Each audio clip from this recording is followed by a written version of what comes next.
Welcome to the Author Show. I'm Linda Thompson, and today I'm interviewing Emmanuel Opia. And Emmanuel has been with us before, and he comes all the way from England. So 2 times from England is quite a coup for us. Today's book is How Barack Obama's Rise to Presidency Brings New Hope to the Whole World. I'm looking forward to hearing more about this. Welcome to the show, Emmanuel. Yes. Well, tell me what motivated you to write this book, because I remember your last book, and when I first saw the title, I thought, are we going off into a different direction? No.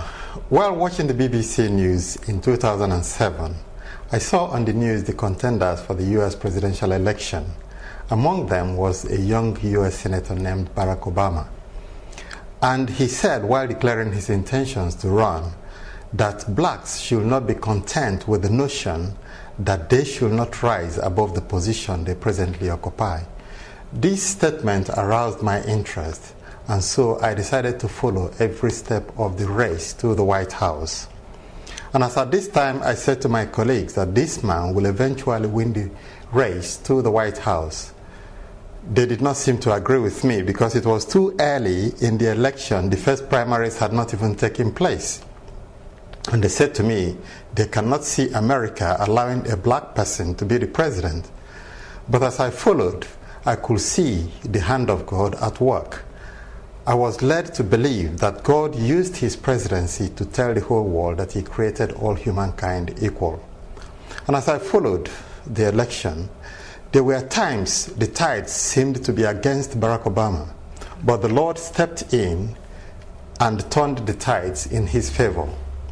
This reminded me of the movie Ben-Hur, when the Roman general said to Ben-Hur that his God, in an attempt to save him, saved the Roman fleet. So also God used Barack Obama's election as president to tell the whole world that he created all men equal. Oh, what a great take on this. So what are you hoping to tell the world in this book? Well, it is to inspire and motivate the target audience to pursue academics and positions of authority. They should also aspire to achieve greatness in whatever legitimate business they do. Another thing I hope to achieve by this is to motivate the other target audience who are the leaders of the developing countries, particularly the African nations, to rise above pettiness and to think of leaving legacies behind rather than get kickbacks from the award of contracts. I reminded the whole world that no one goes to the grave with wealth. In this book I cited example with Herod the Great. He carried out the most ambitious construction program the world had ever known. He was only in his early 30s as at this time, and this was over 2,000 years ago. And I pointed out that construction programs will not only create job opportunities for the citizens, but will also improve on the infrastructures. There should be no excuse for any underachievement. You have to desire to succeed. Barack Obama's message, yes we can, applies to every individual. And if you do not desire to succeed, you will not succeed. My feeling has always been it doesn't make any difference what color you are, what country you come from, what language you speak. It's what's inside you and what your beliefs are that get you to where you are. Do you see that being Barack Obama's methodology?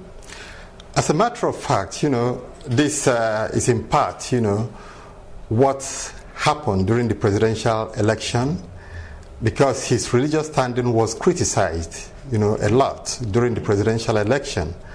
And but I could liken President Barack Obama to the first century Christians.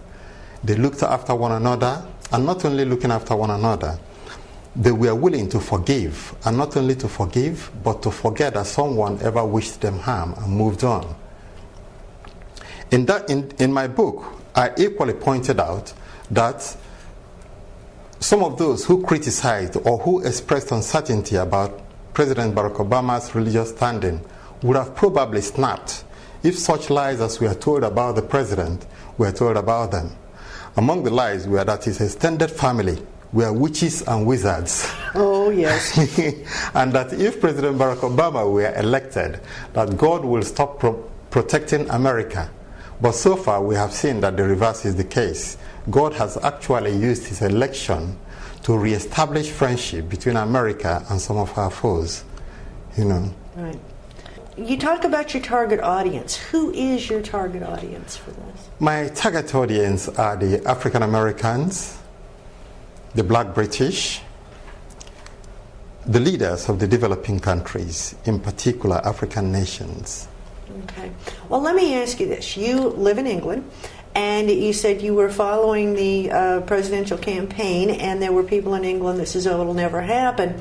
What was their take on your thoughts about this whole thing? How did they react to it?